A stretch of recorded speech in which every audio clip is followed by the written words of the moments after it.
À toi, la Smarties qui a trouvé qu'encore une fois cette année, le temps des fêtes a passé trop vite. À toi qui, sans aucune gêne, va garder ses décorations de Noël jusqu'au mois d'avril. Aujourd'hui, un thème taillé sur mesure pour toi.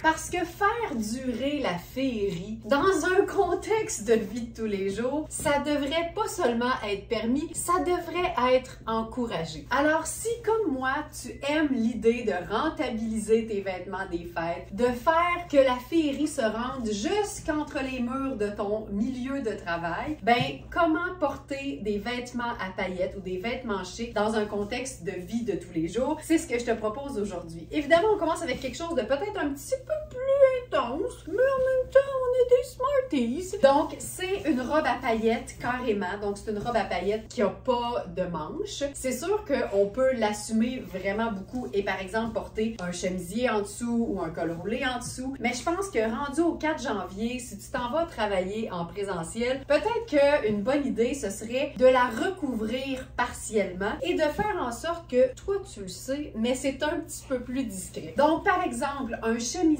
oversize fluide qu'on porterait en mode tante Coleman, donc avec probablement 1 ou 2 boutons ouverts. Si ta robe des fêtes était non seulement scintillante, qu'elle était très décolletée, ben 1, 2 ou 3 boutons, peut-être que de camoufler une partie du décolleté dans un milieu de travail, c'est une bonne idée. C'est pas une question de se brimer de sa liberté d'expression, c'est juste un contexte de, tu sais, respecter un peu le code vestimentaire du bureau. Et je pense que juste ça, ça le ferait. En même temps, il n'y a rien comme un blazer pour amener un petit peu plus de 9 à 5 dans son ensemble et garnir son chemisier d'un blazer, ben non seulement là, on est vraiment en mode travail parce que le combo chemisier et blazer, c'est comme l'uniforme du milieu de travail, mais quand ça ouvre un peu, ben on voit qu'il y a un petit peu de paillettes là-dessus. Et tu auras peut-être remarqué que j'ai troqué en ce 4 janvier les bas de nylon diaphane pour un collant un peu plus opaque avec une botte un peu plus massive. C'est en quelque sorte un retour transitionnel à la vie normale. Donc, première proposition, si jamais tu avais une robe à paillettes et que tu as envie de la porter encore plus longtemps dans la saison ou dans le mois de janvier, voici une façon de le faire avec un petit peu de retenue.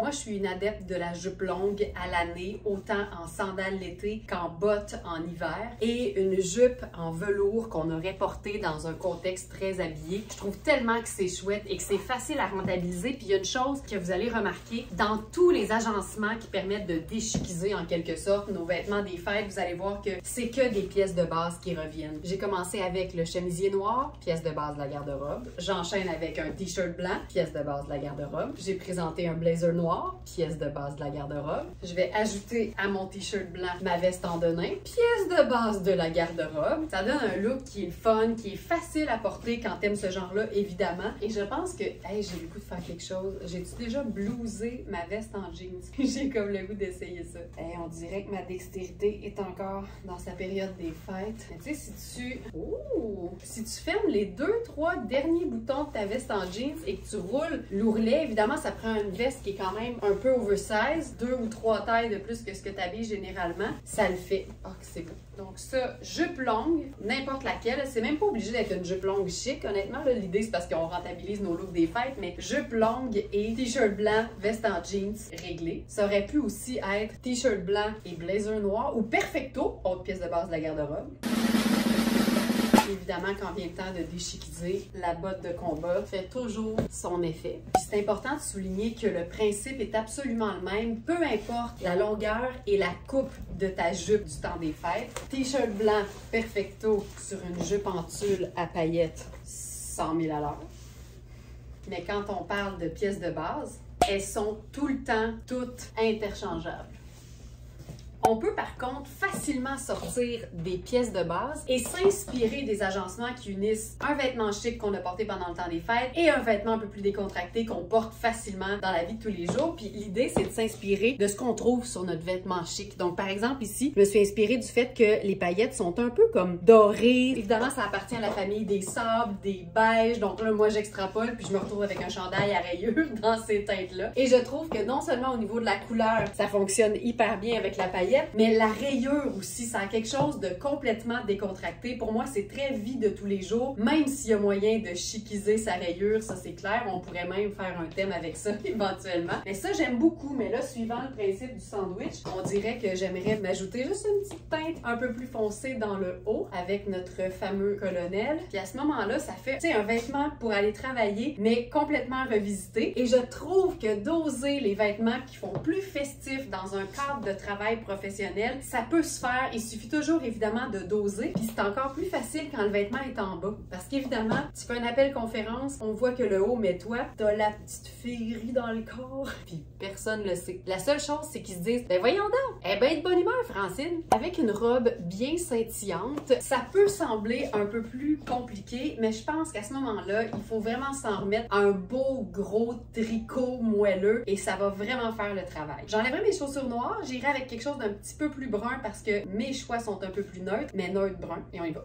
Déjà, je sais pas si vous voyez la différence, mais pour moi, brun fait toujours plus décontracté que noir. On peut ne pas être d'accord, mais en même temps, tu sais, quand on dit black tie, un événement black tie, c'est pas brown tie, c'est black tie. Fait que pour moi, le noir, c'est le summum du chic et du sérieux, alors que le brun peut faire un petit peu plus tout aller, même s'il y a moyen de faire des looks bruns qui sont ultra chic, je suis d'accord. Mais là, ici, je trouve que la différence est flagrante, puis là, à ce moment-là, il reste juste à ajouter un tricot. Tricot choco, déjà, ça fonctionne hyper bien. Là, il faut savoir que cette robe-là de coaster vient avec une ceinture coordonnée. On peut l'utiliser pour cintrer la taille doucement, mais je laisserais, on dirait, la veste ample sur le dessus. Je trouve que c'est parfait. Il y a un côté un peu plus relax. Puis la veste en laine, je trouve tellement que c'est tout le temps un bon investissement. C'est indémodable, une veste en lainage de qualité. Surtout quand elle a un effet châle comme ça. Pas de fermeture, rien. C'est vraiment à mi-chemin entre une écharpe, un châle et une veste. Et je trouve que c'est juste parfait. Puis quand on est dans les teintes choco, il y a quelque chose de chaud, il y a quelque chose de réconfortant au niveau de la couleur et évidemment avec le tricot au niveau de la matière aussi. Puis ça pour moi, c'est une super belle façon de retourner au boulot en janvier avec encore un petit restant de féerie des fêtes, mais prête à travailler. Je trouve vraiment que toutes les teintes de brun, cannelle, caramel, tout ce qui est délicieux, c'est vraiment les teintes qui sont les plus faciles à mélanger, même quand on a différentes nuances d'une même teinte de cette famille-là. Je trouve toujours que c'est harmonieux. Tu sais, le brun choco avec ça, là, ça vient juste complémenter. Et ici, la veste de Maria Bellentani, c'est vraiment le parfait beige rosé qui rejoint l'espèce de cuivré de la robe, mais il y a quelque chose, encore une fois, de très confortable et qui est aussi d'une belle qualité. Puis quand je parle de la qualité dans le look, c'est que pour moi, la qualité, ça se voit. Et dans un contexte de travail, évidemment, tout le monde ne fait pas la même chose, mais il y a des milieux où, quand tu t'habilles un peu plus relax, ben c'est important qu'on voit que le vêtement a une belle tenue puis a une qualité parce qu'il y a quand même une espèce de standing qui vient avec le milieu professionnel. Et si t'es pour porter un tricot, ben pour moi, c'est important qu'il soit pas bouloché, qu'il ait pas l'air usé. Et ça, ben ça fait la différence et c'est ce qui fait qu'on peut se permettre de porter un genre de veste comme ça, même dans un contexte qui serait peut-être un peu plus sérieux. Dans un contexte très festif, de rassemblement chic, de temps des fêtes, une pièce dans un beau rouge comme celui-là, je l'aurais instinctivement agencé à un escarpin noir, une petite blouse vaporeuse noire, des bijoux peut-être argentés ou dorés. Mais dans un contexte de travail, pour la rendre un peu plus sobre, puis le rouge, c'est une couleur qui va avec n'importe quelle teinte neutre, mais quand on choisit sa teinte neutre en conséquence de ce qu'on s'en va faire ou de où on s'en va puis avec qui, bien, ça peut vraiment avoir une incidence sur l'allure du look total, même s'il s'agit du même vêtement. Donc encore une fois ici, en l'agençant avec du brun, avec du chocolat, plutôt que du noir, ça la rend un petit peu plus simple. Puis évidemment, je joue sur les teintes neutres, donc j'y vais avec du crème. Le blanc aurait fait le travail aussi, mais je trouve que le crème fait plus chaud. Et comme brun, c'est une teinte chaude, ben, je trouve que ça passe hyper bien. Puis encore une fois, si tu as le goût de jouer sur le côté va-va-voum d'une jupe ou d'un pantalon à paillettes, d'un bas qui serait un peu plus visible, un peu plus wow, un peu plus toute là, comme on dit, ben c'est tant mieux quand c'est une pièce du bas parce que dans un milieu de travail, on est souvent vu de la taille jusqu'en haut. Donc, ça fait en sorte que ça a une apparence très sobre, mais ça te permet de rentabiliser une pièce que t'aimes, dans laquelle t'es confortable parce qu'en plus, ici, c'est une espèce de sarouel jupe-culotte, mais façon jupe sur le devant et ça la rend hyper polyvalente malgré ce qu'on pourrait en penser à prime abord. Puis quand ton milieu de travail te donne quand même un peu de latitude au niveau de l'agencement, donc par exemple, si t'es pas obligé d'être dans un chemisier, par exemple, ben, il y a des vêtements qui ont quand même assez une une belle finition, assez un beau détail qui fait quand même habillé. Même si c'est pas un chemisier, c'est pas quelque chose de particulièrement chic, on parle plutôt d'une espèce de chandail blouse, ben ça peut vraiment faire le travail. Par exemple, surtout si on fait une jolie superposition. Donc par exemple ici on a crème sur crème et ça ben double crème, je connais personne qui compte ça. Et ça donne aussi un look qui est le fun. Puis sache que si t'es pas dans la couleur, n'importe quel agencement de haut peut être évidemment porté sur n'importe quelle couleur vive. Et ici comme c'est crème puis c'est une teinte neutre, ben n'importe quelle teinte neutre également. Si cette année, ton look des fêtes impliquait un chandail à paillettes, évidemment, on va l'avoir. C'est sûr que pour déchiquiser un vêtement à paillettes, je peux voir, je suis venue en collant puis en jeans par-dessus. Ben bref, c'est sûr que le jeans va faire le travail parce que le jeans, ça déchiquise tout. Mais si tu as envie d'être quand même habillé, on peut quand même jouer sur les contrastes. Un pull à paillettes. La paillette est dorée et argentée, fait que je trouve que ça rejoint le côté beige un peu jaune pâle, jaune clair de cette pièce. C'est une jupe culotte vintage. Et avec le principe du sandwich, évidemment, je suis allée avec une botte noire pour venir faire le rappel avec le chandail. Donc, j'ai clairement l'air d'un Oreo présentement. Mais je trouve que c'est une belle façon parce que la paillette n'a pas de date d'expiration. Tu peux vraiment la porter à l'année. Et si tu l'aimes et que tu l'assumes, ben prive-toi pas, honnêtement. Mais d'y aller avec des lainages, avec une botte en Suède aussi, ça a quelque chose d'un petit peu plus vie de tous les jours, mais ça fait quand même habillé parce que ben, c'est le retour au travail! Puis tu sais, évidemment, c'est un très très fin lainage, donc moi j'ai gardé mon col en noir en dessous, puis je vis très bien avec le fait que tu sais, ça fait un ombrage en dessous, mais en même temps, c'est opaque, c'est noir, puis c'est bien correct. Puis en même temps, le reste est noir, ça fait un lien. Regarde ça, hey, ça complète bien. La petite robe noire est vraiment considérée comme étant une des pièces les plus polyvalentes qu'on puisse avoir. Et le fait qu'elle soit, par exemple, un petit peu diaphane par endroit, ou qu'elle soit en velours, ou qu'elle ait un petit décolleté, pour moi, c'est hyper facile de rentabiliser ce genre de robe-là parce que, indépendamment de ton métier, ça peut avoir sa place partout. Puis une façon de la porter telle qu'elle, mais dans un milieu de travail, ça peut être aussi simple que de, par exemple, combler le décolleté.